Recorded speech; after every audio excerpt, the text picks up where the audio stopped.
দর্শক, সবার প্রতি শুভকামনা জানিয়ে শুরু করছি আমাদের নতুন আয়োজন এনটিভির নিমন্ত্রণে। আপনাদের সঙ্গে আছি আমি নুহাত সাওম। দর্শক, এনটিভির নিমন্ত্রণে অনুষ্ঠানটি সপ্তাহের শনি থেকে বৃহস্পতি সকাল ৯টা ৩০ এনটিভির পর্দায় দেখতে পাবেন। আমাদের আয়োজনে আজ থাকছে সংস্কৃতি, এনটিভি অনুষ্ঠান সূচি ও আলাপন। প্রথমেই সংস্কৃতি।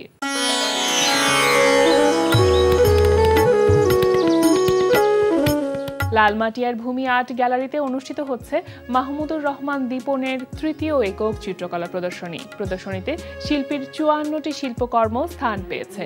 প্রতিদিন বেলা ৪টা থেকে রাত ৮টা এই সময়ে প্রদর্শনী চলবে ১৫ জুলাই পর্যন্ত।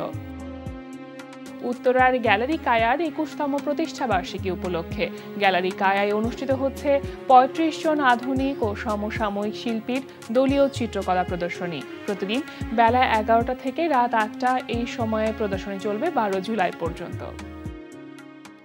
এবার এনটিভি অনুষ্ঠান সূচি। এবার জানিয়ে দিচ্ছি এনটিভির আজ রাতের বিশেষ অনুষ্ঠানগুলির সময়সূচি। সন্ধ্যা ৬টা ১৫ সরাসরি সম্প্রচার হবে সংলাপ প্রতিদিন।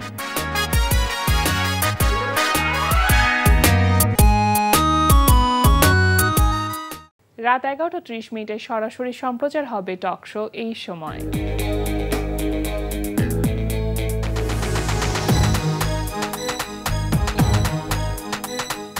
এই ছিল এনটিভির আজ রাতের বিশেষ অনুষ্ঠানগুলির সময়সূচি। এবার আলাপন। প্রিয় দর্শক, আলাপনে আমাদের আজকের অতিথি অভিনেতা আজম খান। শুভ সকাল, কেমন আছেন? ভালো আছি। আজকে আপনাকে পেয়ে খুবই ভালো লাগছে। নিশ্চয়ই কাজ নিয়ে এখন বেশ ব্যস্ত আছেন। মানে একটা সময় তো আসলে চাকরির পাশাপাশি মিডিয়ার কাজগুলো বা নাটকের কাজগুলো, অভিনয়ের কাজগুলো করা হতো। যেহেতু এখন সেই কর্মব্যস্ত জীবনটি নেই, সুতরাং অভিনয়কে ঘিরে ব্যস্ততার মনে হয় একটু বেশি। ধন্যবাদ। আসলে ব্যস্ততা রয়ে গেছে, সেটার ক্ষেত্রটা পরিবর্তন হয়েছে। আমি ব্যাংকিং সেক্টরে কাজ করতাম, ১ মার্চ সেখান থেকে আমি রিটায়ারমেন্টে গিয়েছি। তো এখন নিজেরই একটা স্টার্টআপ কোম্পানি দাঁড় করানোর চেষ্টা করছি যেন ব্যস্ত থাকতে পারি। আচ্ছা। আর অভিনয়ের ক্ষেত্রে বছরটাই শুরু হয়েছে সিনেমার কাজ দিয়ে। আমরা নোয়াখালীর একটা দুর্গম চরে আমরা কাজ করেছি, ময়নার চর।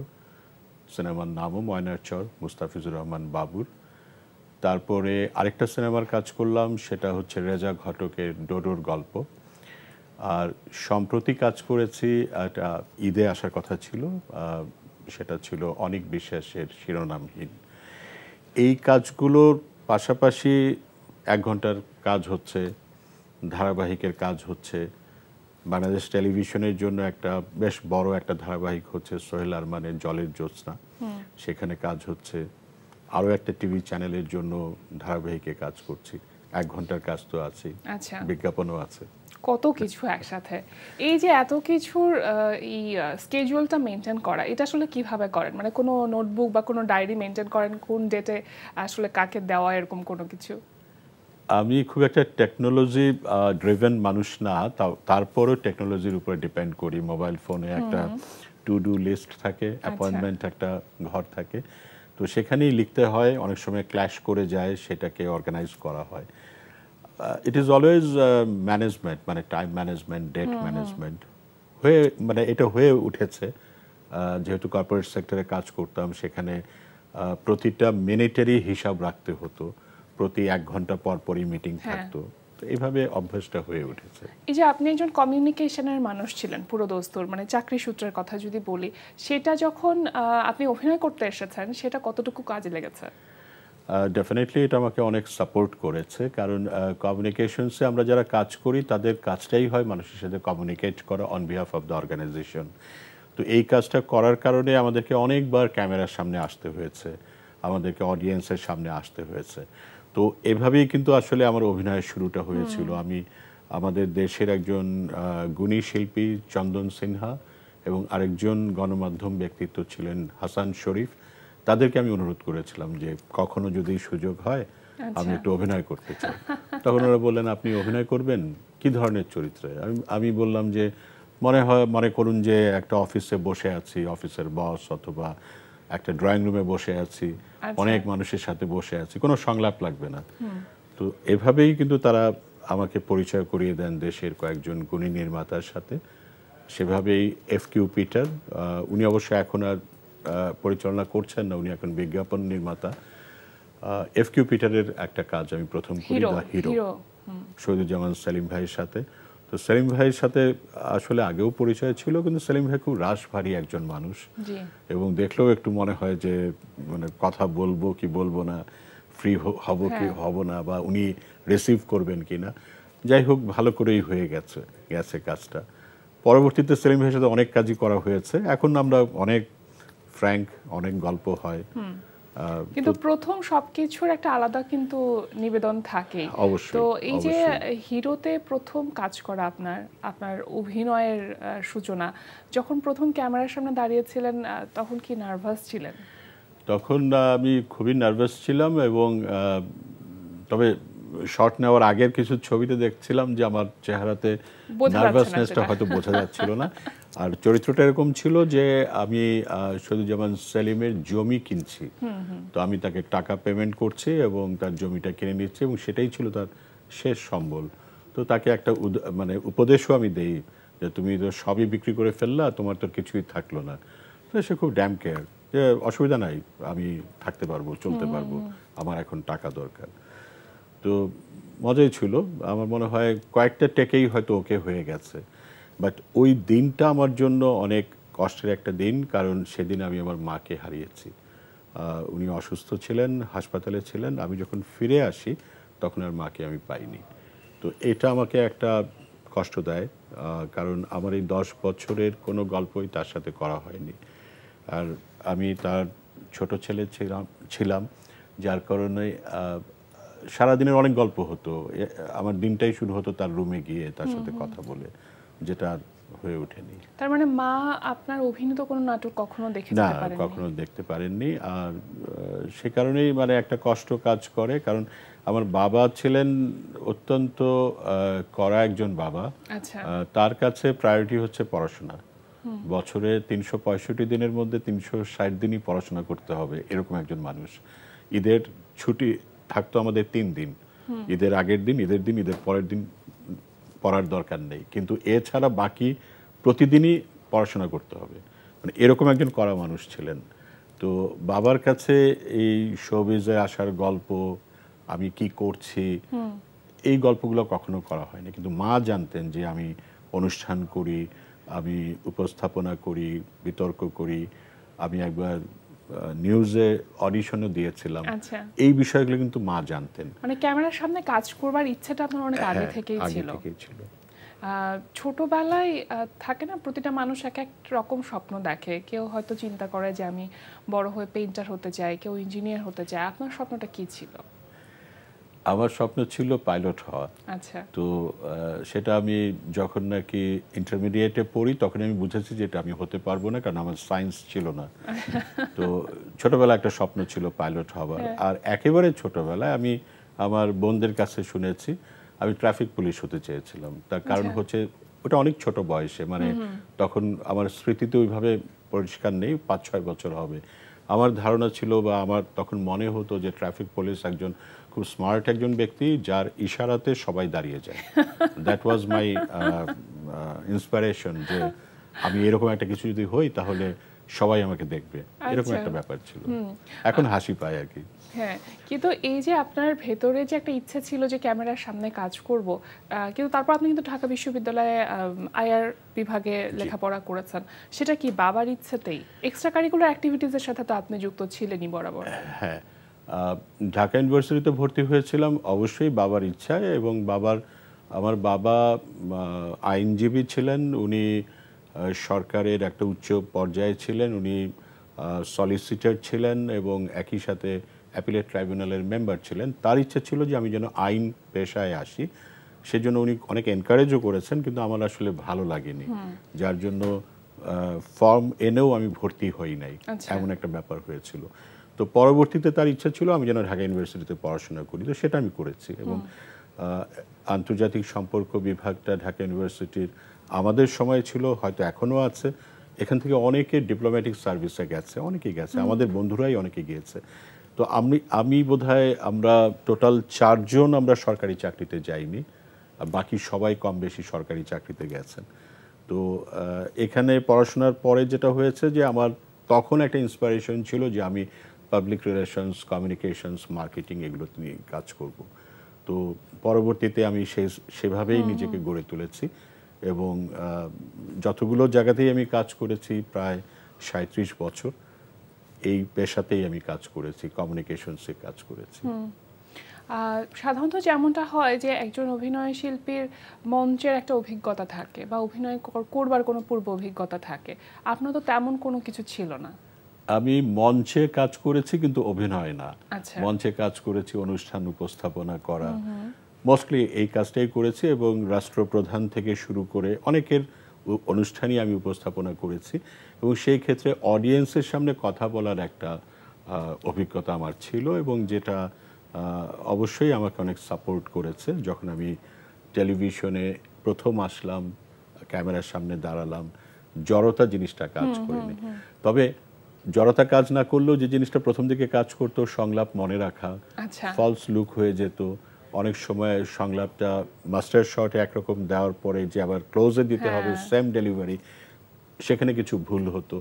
এই জিনিসগুলো মানে আমার যারা সহশিল্পী, আমি তাদের কাছে অনেক কৃতজ্ঞ এবং যারা আমার তখন পরিচালনা করেছেন তাদের সবার কাছে আমি কৃতজ্ঞ। তারা ধরে ধরে আমাকে শিখিয়েছেন। বিশেষ করে অনেকগুলো উচ্চারণের আমার জড়তা ছিল, যে উচ্চারণগুলো অনেক পারফেক্ট করার ক্ষেত্রে তাদের অনেক কন্ট্রিবিউশন আছে এবং এই ক্ষেত্রে আমি চয়নিকা চৌধুরীর কথা বিশেষভাবে বলবো। আমি যত কাজ করেছি সেভাবে চিন্তা করলে সবচাইতে বেশি কাজ করেছি তার সাথে। আমি গুনে দেখেছি প্রায় ৬২টা কাজ করেছি, তার মধ্যে একটি ধারাবাহিক নীলরঙা মন আপনাদের এনটিভিতেই গিয়েছিল, ফারিয়া হোসেন লিখেছেন, আর এছাড়া ৬১টা ১ ঘন্টার নাটক। তো তার সাথে অনেক কাজ করার ফলে যে জিনিসটা হয়েছে তার কাছ থেকে আমি শিখেছি একটা ঘরানার তার যে স্টাইল, তার যেভাবে উনি দেখাতে চান গল্পটা দর্শকদের সামনে, এটার সাথে আমি খুব তাড়াতাড়ি অ্যাডাপ্ট করতে পেরেছিলাম। তো এই অ্যাডাপ্টেশনটা পরবর্তীতে আমাকে অনেক সাপোর্ট করেছে। এটার জন্য আমি তার কাছে কৃতজ্ঞ এবং বিশেষভাবে ধন্যবাদ জানাবো। গত 10 বছরে আপনি প্রচুর কাজ করেছেন। এই যে টানা কাজ করে যাওয়া, তার মধ্যে কোনো নির্বাচন বা সিলেকশন কোনো ক্যাটাগরি আপনার থাকে কিনা যখন কোনো কাজ আপনার কাছে আসে? আমি কোনো মন্দ চরিত্রে প্রথম দিকে কাজ করিনি। মন্দ চরিত্র বলতে নেগেটিভ ক্যারেক্টার আমি প্রথম দিকে করিনি।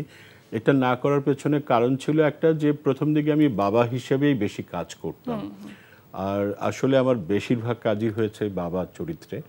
আর আমি একদিক থেকে অনেক সৌভাগ্যবান যে ৯০ দশক থেকে যারা লিড ক্যারেক্টার করছেন আমাদের দেশে প্রায় সবার আমি কম বেশি স্ক্রিনে বাবা হয়েছি। তো এটা একটা পজিটিভ সাইড। তো আমি এই ইমেজটাকে রাখার জন্য আমি প্রথম দিকে মন্দ চরিত্র করিনি, পরবর্তীতে করেছি, তার সংখ্যা খুবই কম। আর বাবার পরে যদি আপনি বলেন পুলিশ কর্মকর্তা, গোয়েন্দা কর্মকর্তা, শিল্পপতি, ব্যবসায়ী, শিল্পী, ইভেন উদ্যোক্তা, শিল্পপতি, এমন ধরনের কিছু কাজ আমি করেছি।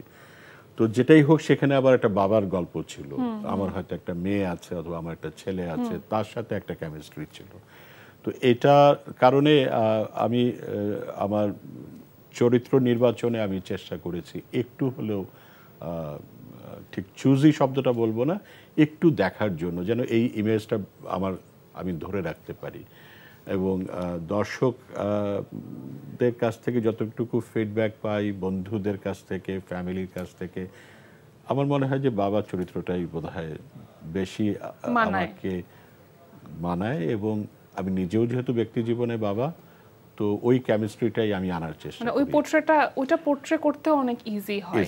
এই যে এতজনের বাবা হয়েছেন, কার বাবা হতে সবথেকে বেশি ভালো লেগেছে?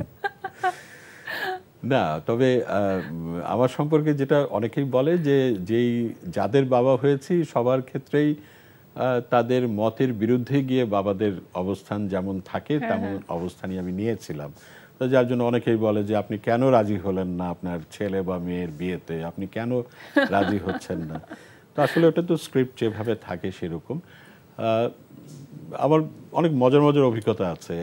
তকির ভাইয়ের বাবা হয়েছিলাম, তো তকির ভাই আমাকে গ্রিন রুমে বলছিলেন, শোনেন আপনি কিন্তু বেশি সিনিয়র না আমার, তো আপনি আজকে আমার বাবা হয়েছেন। তো তিনি ফান করছিলেন যে সালাম দিচ্ছেন এরকম। তো এরকম আর কি। আর এখন যারা অভিনয় করছেন তারা তো অনেক ইয়াং, তাদের অনেকের অলমোস্ট তাদের অনেকের বয়স আপনার মেয়ের বয়সের কাছাকাছি বয়স, এবং দে আর ভেরি কোঅপারেটিভ। আর আগেও যারা কাজ করেছি সবার সাথেই অনেক কোঅপারেশন ছিল।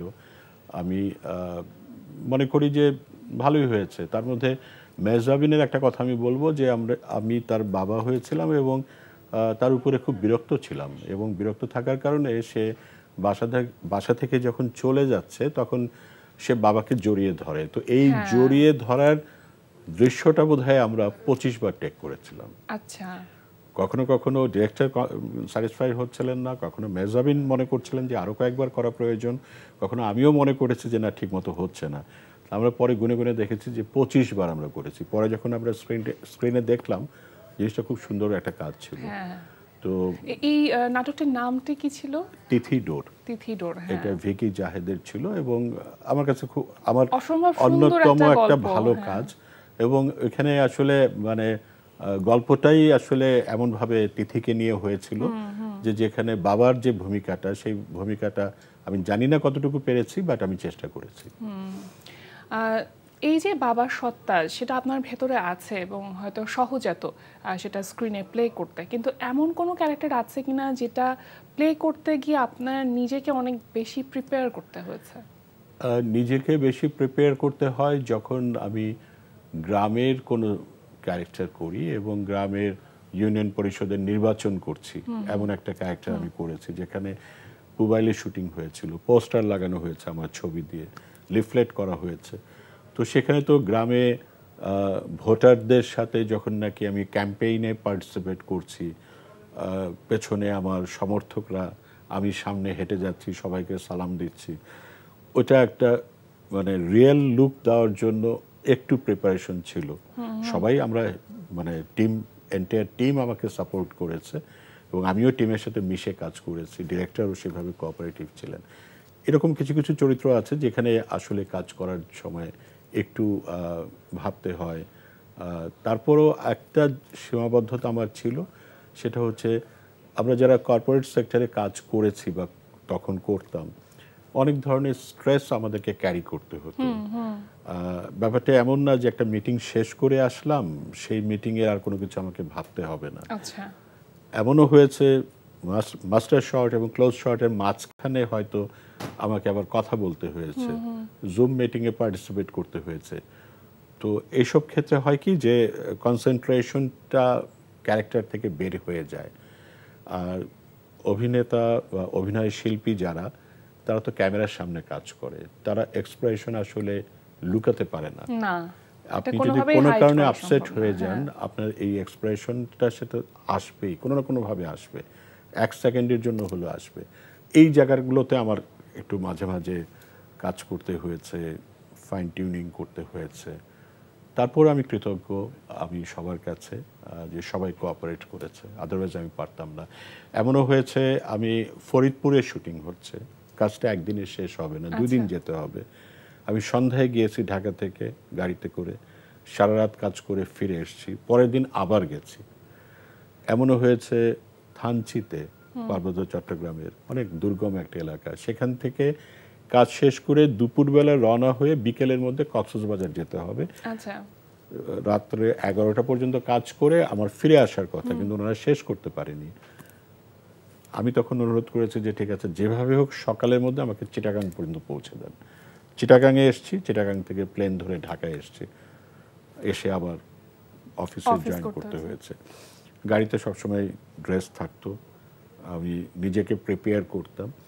আমি চেষ্টা করেছি এভাবে নিজেকে কোঅপ করার জন্য। তো এই পরিশ্রমগুলো যখন করেছি, মাঝে মাঝে মন খারাপ হতো, অনেক রাতে বাসায় ফিরছি, রোজার সময়, মানে মোবাইলে কাজ করছি, শেষ দৃশ্য বৃষ্টি এসছে আউটডোরে এবং বিয়ে বাড়ি, সব কিছু নষ্ট হয়ে গেছে। এখন পরিচালক বলছেন যে ভাই আমি আরেক দিন যদি করতে হয়, আমার অনেক আর্থিক ক্ষতি হবে, আপনারা সবাই একটু বসেন। এই বসতে বসতে সেহরির সময় হয়ে গেছে, এবং এইটা করে আমি যখন নাকি ঢাকায় এসেছি তখন সকাল। আচ্ছা, তো এরকম অনেক গল্প কত আছে। ডেডিকেশন না এটা, এবং এটা বোধহয় আমরা যারা অভিনয়ের যারা কাজ করি হয়তো গল্পগুলো বলা হয় না, গল্পগুলো কেউ শেয়ার করেন না, সবারই কম বেশি একই রকম গল্প। আরেকটা দৃশ্য আছে যে বৃষ্টির দৃশ্য। আচ্ছা, আমি স্যুট পরে আছি, আমার ছেলেকে আমি এয়ারপোর্টে সি অফ করতে যাচ্ছি, ছেলে হচ্ছেন অপূর্ব। তো পথে একটা অ্যাক্সিডেন্টে নায়িকা মারা যায় এবং সেখানেই গিয়ে গাড়িটা আমাদের আটকে যায়, এবং অপূর্ব টের পেয়ে গাড়ি থেকে নেমে চলে যায়, আমি তাকে ফেরানোর চেষ্টা করি, পুরোটাই বৃষ্টির মধ্যে। একদিনের সিকোয়েন্সটা শেষ হয়নি, পরের দিন সেম কস্টিউমে আমাদেরকে আবার অভিনয় করতে হয়েছে। আচ্ছা, তো স্যুট তো আগের দিন ভিজে গেছে, ওটা স্যুট পরা ছিল, সেই স্যুটটাকে সেভাবেই রাখতে হয়েছে, ওইটাকে আবার পড়তে হয়েছে। তো এরকম মানে হাজারো না বলা গল্প মানে থাকে, এরকম অনেক গল্প কোনো একটি আছে, সিনের যখন মনে পেছনে। হয় যে মজাই লাগে যে আমরা এইভাবে কাজটা করেছি, পরে আবার ওই অংশটুকু যখন দেখি তখন ভাল লাগে যে হ্যাঁ কাজটা সুন্দর হয়েছে। আপনার একটি স্বপ্ন ছিল যে আপনাকে ঘিরে কোনো একটি গল্প থাকবে, যে গল্পে আপনি অভিনয় করবেন, মূল চরিত্রে কাজ করবেন, মানে সেটা নিয়ে আসলে কি ভাবছেন কিনা, বা কখনো নিজে ডিরেকশন দিবেন সে ভাবনাটা আছে? প্রথম কথা হচ্ছে ডিরেকশন আমার কখনোই দেওয়া হবে না, কারণ হচ্ছে ডিরেকশন দেওয়া অনেক যারা দেন তারা অনেক মেধাবী আমি মনে করি, কারণ তাদেরকে অনেক কিছু ভাবতে হয়, পুরো বিষয়টা ভিজুয়ালাইজ করতে হয়। আমি তেমন মেধাবী কেউ না, তবে হ্যাঁ ওরকম কোনো গল্প আসলে আমি এখনো পাইনি, আমি জানি না পাবো কিনা। আমার মনে হয় সবারই এরকম একটা স্বপ্ন থাকে যে মনের মতো একটা চরিত্র আমি পাইনি।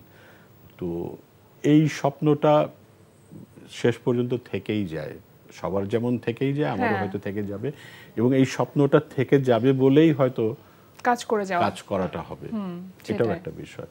স্বপ্নটা থাকুক এবং স্বপ্নটা পূরণ হোক, সেটাই আমরা প্রত্যাশা করি। আজকে আমাদের আয়োজনের সাথে নামা এত চমৎকার করে গল্পগুলো শেয়ার করলেন, আমাদের ভীষণ ভালো লাগলো। শুভকামনা রইল আপনার জন্য। আপনাকে ধন্যবাদ এবং এনটিভির দর্শকদেরকে ধন্যবাদ, এবং আমি ব্যক্তিগতভাবে বিশেষভাবে কৃতজ্ঞ এনটিভির কাছে। আমার অনেক কাজ গিয়েছে এনটিভিতে, আমি আশা করব আগামী দিনে আপনারা দেশের অনুষ্ঠান দেখবেন এবং বাংলাদেশের শিল্প, সাহিত্য, সংস্কৃতিকে পৃষ্ঠপোষকতা করবেন।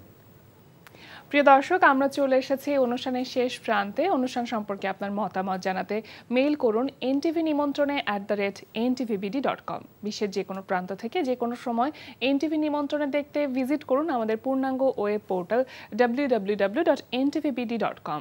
এছাড়া এনটিভি সব জনপ্রিয় অনুষ্ঠান ও খবরের আপডেট পেতে ভিজিট করুন আমাদের ইউটিউব চ্যানেল ও ভেরিফাইড ফেসবুক পেজে। সবার মঙ্গল কামনায় আজকের মতো এখানেই শেষ করছি।